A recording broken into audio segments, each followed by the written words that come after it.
സൂക്ഷിച്ചു പിടിക്കണേ, അല്ലെങ്കിൽ ഇന്നാളത്തെ പോലെ താഴെ വീണ് മണ്ണ് പറ്റും. ഇത് എത്രയുണ്ട്? രണ്ടും കൂടി ഒരു 40 കിലോ വരും. അത്രയും തോന്നില്ലല്ലോ. കട്ട് വിൽക്കുന്നവരെ ഞാനെങ്കിലും കള്ളം പറയത്തില്ല കേട്ടോ.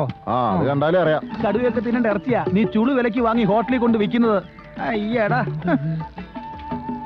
പിന്നെ ഇന്ന് മുതൽ കുറച്ച് വില കൂട്ടി തരണം, അല്ലെങ്കിൽ എനിക്ക് നഷ്ടാ. കയ്യിൽ നിന്ന് കാശീലൊന്നുമില്ലല്ലോ. എന്നാലും കുറച്ച് റിസ്ക് അല്ലേ? എന്താണ് അനക്കമില്ലാത്ത? ഒന്നുമില്ല. എന്താ നിന്റെ ശബ്ദത്തിനൊരു മാറ്റം? തൊണ്ടോലി രീച്ച പോയതാ. വായടച്ചു പിടിടാ.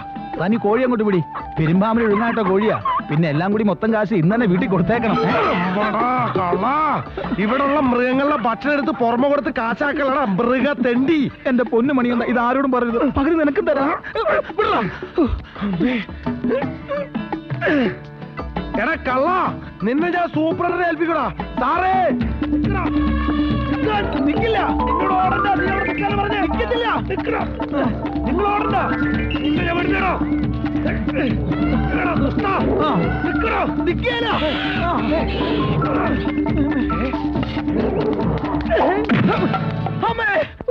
എന്താണ് ഇത്?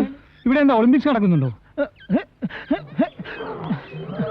ഇന്ന് രാവിലെ വ്യായാമം ചെയ്തില്ല, അതുകൊണ്ടൊന്ന് ഓടി നോക്കിയതാ. താനും വ്യായാമം ചെയ്യാ, നിങ്ങൾക്കൊന്നും വേറെ പണിയില്ല. ഇവന്റെ പണി തെറിക്കാനുള്ള വ്യായാമം ഞാൻ കണ്ടുപിടിച്ചു സാർ.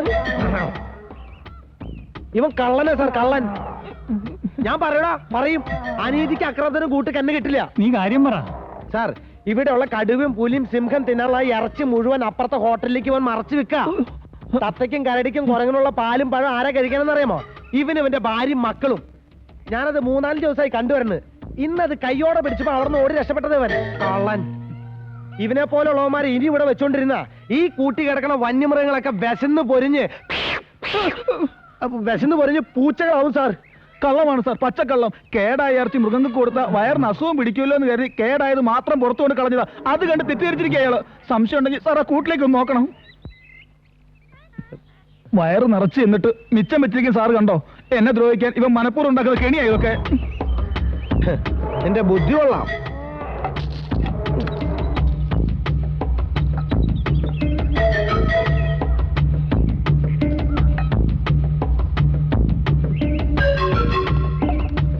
സാറ് ഒന്ന് മണത്തോക്കേ. മണ്ണെണ്ണ മാറുന്നു. പപ്പടം പഴം പായസം 8 തരം കറിയും കൂട്ടി സദ്യ കഴിക്കാതിരിക്കുമ്പോ ഇലയുടെ തുമ്പത്ത് അല്പം കോഴിത്തേട്ട് എന്ന സാറ് കഴിക്കോ?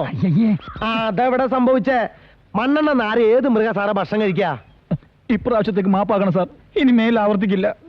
നീ ഓഫീസിലേക്കോ, എന്നിട്ട് തീരുമാനിക്കാം നിന്നെ ഇവിടെ നിർത്തണോ അതോ വേണ്ടയോ.